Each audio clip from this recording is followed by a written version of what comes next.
کچھ قصور تو میں کہوں گا کہ سارا قصور بھائیوں کا نہیں ہے. اس لیے ان کا قصور نہیں ہے کہ ان کے جتنے بزرگ ہیں ان تمام کے کلمے موجود ہیں, لیکن وہ یہ بات نہیں دیکھتے کہ ان کے بزرگوں نے کلمے پڑھے کیوں. ان کے بزرگوں کو کلمہ پڑھنے کی ضرورت تھی کیونکہ وہ 40 سال تک بتوں کو پوچھتے رہے. جو ابو طالب ہمیشہ سے موحد تھا, اس کو کلمہ پڑھنے کی ضرورت ہی نہیں.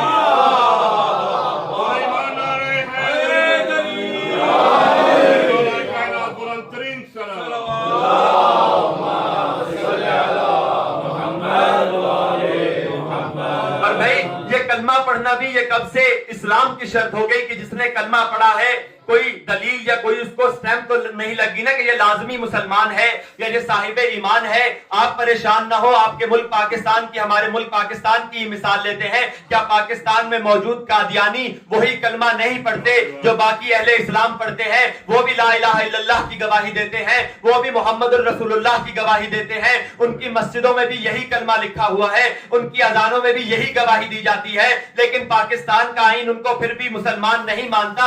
کیوں؟ کیونکہ وہ ضروریات دین میں سے کسی ضروریات دین کے منکر ہو جائیں تو اب زبان کا کلمہ اس کا اسلام نہیں بچاتا, زبان کا کلمہ اس کا ایمان نہیں بچاتا. معلوم ہوا کہ اگر کوئی کلمہ پڑھ لے لیکن رسول اللہ سے مکر جائے یا رسول اللہ کی آل سے منہ پھیر لے, اس کا کلمہ پڑھنا اس کی شفاعت نہیں کر سکے گا. وہ مسلمان اپنے کلمے کی گارنٹی پہ نہیں رہے گا. اسی طرح سے یہ قانون بھی کہاں سے آ گیا کہ جس نے کلمہ نہیں پڑھا وہ مسلمان نہیں ہے. بھئی ہم مولوی صاحب سے ہی پوچھتے ہیں کہ جب آپ کے گھر میں کسی کی ولادت ہوئی ہوگی, آپ نے اس کے کچھ عرصے بعد مٹھائی تقسیم کی ہوگی, آپ نے بچے کا عقیقہ کیا ہوگا تو لوگوں کو دعوت بھیجی ہوگی. جب وہ بچہ 1 سال کا ہوا ہوگا تب بھی اس کی دعوت بھیجی ہوگی. جب اس بچے نے کسی مقام پہ آ کے تکمیل قرآن کی ہوگی تو اس کے لیے بھی دعوت رکھی ہوگی. تو ہم نے مولوی صاحب سے کہا کہ بھئی آپ نے اپنے بچے کے مسلمان ہونے کی دعوت نہیں رکھی, آپ نے وہ دعوت تو رکھی نہیں کہ آج آپ کا بچہ کلمہ پڑھ کے مسلمان ہو رہا ہے.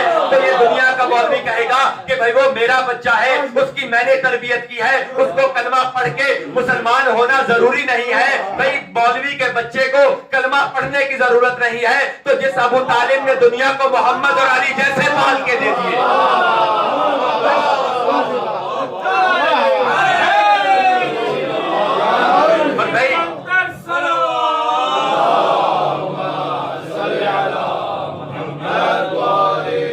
اور بھئی آئے ذرا جناب آسیہ کی سب سے اچھی ہمارے پاس مثال موجود ہے, وہ بی بی کہ جس کا قرآن میں ذکر کیا گیا ہے, جس کے ایمان کی سند اللہ نے قرآن میں دی ہے. کہا ہے کہ یہ دنیا کی 4 بہترین خواتین میں سے ہے, لیکن میری نظر سے تاریخ میں ان کا زبانی پڑا ہوا کلمہ کہیں موجود نہیں ہے. اس کے باوجود اللہ گارنٹی دے رہا ہے, اللہ دلیل دے رہا ہے کہ وہ مسلمان ہے. بھئی فرعون کے گھر میں رہتی ہیں پھر بھی مسلمان ہے, فرعون کا نمک کھاتی ہیں پھر بھی مسلمان ہے, فرعون کے حرم میں رہتی ہیں پھر بھی مسلمان ہے. اب یہ تو اپنے اپنے نصیب کی بات ہے, یہ تو اپنے اپنے شجرہ نسب کی بات ہے کہ کچھ عورتیں فرعون کے گھر میں رہ کے بھی صاحب ایمان ہیں, کچھ نبی کے گھر میں رہ کے بھی کافرہ ہیں.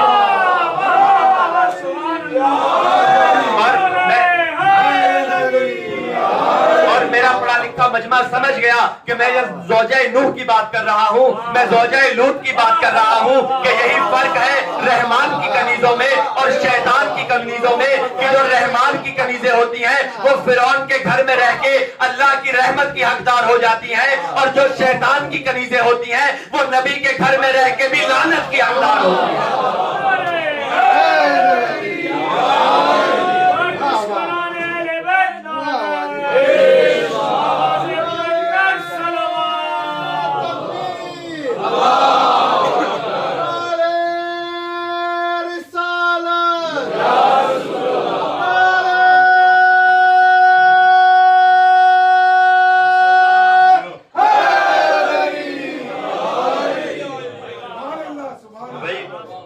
ہمیں زیادہ بات ویسے بھی ایمان ابو طالب پہ زیادہ گفتگو کی ضرورت نہیں ہے, کیونکہ ابو طالب وہ ہستی ہیں کہ جن کی شان کا ذکر ہونا چاہیے. ایمان ابو طالب پہ ہمیں زیادہ بات نہیں کرنی, ہمیں شان ابو طالب پہ بات کرنی ہے. ابو طالب اس ہستی کا نام ہے کہ جو اسلام کا پہلے دن سے محسن ہے. بھئی آپ دیکھیں کہ اگر مثال کے طور پہ مجھے یہاں سے آپ سارے یہاں پہ چلے جائیں, میں اکیلا رہ جاؤں اور مجھے گھر جانا ہو اور میرے پاس پیسے نہ ہوں, تو اگر اس وقت میں کوئی آ کے مجھے اتنے پیسے بھی دے, مثلا 5 پاؤنڈ دے کہ آپ بس کا ٹکٹ کرا کے گھر چلے جائیں, تو دراصل اس نے مجھ پہ احسان کیا ہے. لیکن اگر جس کی ضرورت ہے کہ میں اس کے گھر آؤں، مثلاً علی بھائی نے مجھے کہا کہ آپ آگے مجلس پڑھیں، اب علی بھائی مجلس پڑھنے کے لیے اگر میرے گھر گاڑی بھی بھیجیں، گاڑی کے ان کے گھر کے پاس تو ایئرپورٹ ہے کہ یہ پرائیویٹ جیٹ بھیج کے بھی مجھے یہاں پہ بلائے، تو انہوں نے مجھ پہ احسان نہیں کیا کیونکہ میں ان کی یہاں پہ ضرورت تھا. لیکن جس نے مجھے 5 پاؤنڈ دیے اس وقت میں کہ جب وہ میری ضرورت تھی، تو دراصل اس نے مجھ پہ احسان کیا ہے. تو بھائی جنہوں نے کنویں دے کے بڑے بڑے اسلام پہ احسان کرنے والے بنتے ہیں، انہوں نے اس وقت کنویں دیے جب اسلام امیر ہو چکا تھا، جب اسلام اپنی سلطنت بنا چکا تھا، جب اسلام کے پاس کچھ بھی نہیں تھا. اس وقت ابو طالب اور ختیجہ نے اسلام کی مدد کی. اور جب وہ وحی آئی، جب اللہ نے حکم دیا جناب محمد مصطفیٰ کو کہ اپنے اقربا کو بلائیں، اپنے رشتہ داروں کو بلائیں اور جلسہ توحید رکھیں، میری توحید کا پیغام پہنچاؤ، میری اپنی رسالت کا پیغام پہنچاؤ، تو وہ پہلا جلسہ توحید وہ کہاں پہ رکھا گیا؟ بھائی مکہ شہر میں جلسہ ہونا تھا نا. کیا مکہ میں خدا کا گھر موجود نہیں تھا؟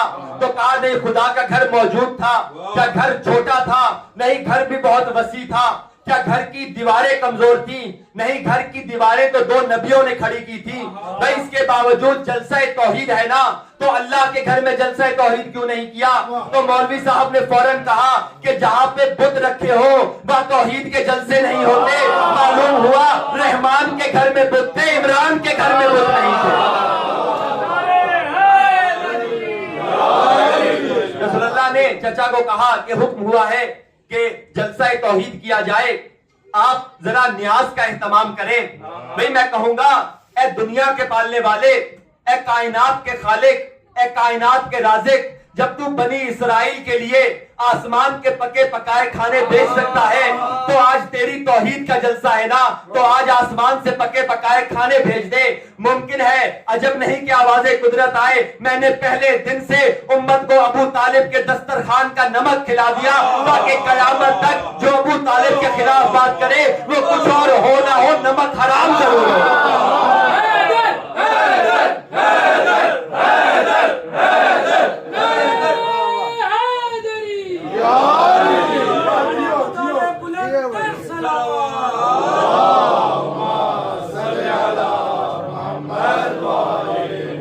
جلسہ توحید رکھا گیا، رسول اللہ نے اپنے رشتہ داروں کو بلایا. اب یہاں پہ ایک نکتہ یہ بھی سنتے جائیں کہ جنہوں نے بعد میں بہت شور مچائے کہ فلاں بھی رسول اللہ کے رشتہ دار ہیں، فلاں بھی رسول اللہ کے رشتہ دار ہیں، ہمیں دعوت ذوالعشیرہ میں دکھاؤ کہ جہاں پہ اللہ نے کہا تھا کہ رشتہ داروں کو بلاؤ تو ان میں سے کون سے رشتہ داروں کو بلایا گیا تھا. اور یہ بات تو تب ثابت ہو گئی کہ جنہوں نے بعد میں رشتے دے دے کے رسول اللہ کی رشتہ دار بنتے رہے، ان کا مسئلہ تو وہاں پہ خراب ہو گیا کہ جب جبرائیل نے اللہ سے سوال کر لیا وَمَن تَحْتَ الْكِسَاءِ، یہ چادر کساء کے نیچے کون ہے، تو اللہ نے کیا کہا، ہم فاطمہ تو وابوہا وبالوہا وبنوہا، یہ فاطمہ ہیں، فاطمہ کے بابا ہیں، فاطمہ کے شوہر ہیں، فاطمہ کے بیٹے ہیں. بھئی یہ نہیں کہا رسول اللہ ہیں، رسول کی بیٹی ہے، نہیں، فاطمہ ہے، فاطمہ کے بابا ہیں، فاطمہ کے شوہر ہیں، فاطمہ کے بیٹے ہیں. بھئی معلوم ہوا کہ اللہ کے ہاں رسول کی رشتہ داری نہیں دیکھی جاتی، بطول کی رشتہ داری دیکھی جاتی ہے. تو اب آپ نے اگر کسی بزرگ کو بڑا بنانا ہے تو یہ نہ ثابت کرو رسول کے کیا لگتے تھے، ہمیں یہ ثابت کرو بطول کے کیا لگتے تھے. تو بہرحال دعوت ذوالعشیرہ کا اہتمام کیا گیا، جناب ابو طالب نے کھانا بنایا، کھانے کا اہتمام کیا گیا، 40 کفار مکہ کو بلایا، انہوں نے کھانا کھا لیا. کھانا کھا کے یہ اٹھے اور وہاں سے نکلنا چاہتے تھے کہ یہاں سے جب رسول اللہ کھڑے ہوئے، آج جلسہ توحید کا پہلا خطاب ہونے لگا ہے رسول اللہ کا، لیکن کفار مکہ نے شور کیا اور وہاں سے چلے گئے. بھئی یہاں پہ اتنا تو مجھے کہنے دیجئے نا کہ اگر تقریر سن کے بائیکاٹ کرتے تو سمجھ بھی آتا ہے کہ رسول اللہ کی بات سنی تھی، بات سمجھ نہیں آئی اس لیے بائیکاٹ کر دیا. بھئی ابھی تو رسول اللہ نے تقریر ہی نہیں کی. تو میرا دھیان گیا سورہ انعام کی اس آیت کی طرف کہ جہاں پہ قرآن میں ارشاد ہو رہا ہے کہ شیطان اپنے ولیوں پہ وحی کرتا ہے، جس طرح اللہ کے ولی ہے اسی طرح سے شیطان کی بھی کچھ ولی ہے. تو معلوم ہوا گویا شیطان نے پہلے سے وحی کر دی تھی کہ یہ تمہارے خداؤں کا انکار کرنے والا ہے، یہ اپنے ایک خدا کا اقرار کرنے والا ہے، اپنی نبوت پہنچانے والا ہے. تو معلوم ہوا کہ جس طرح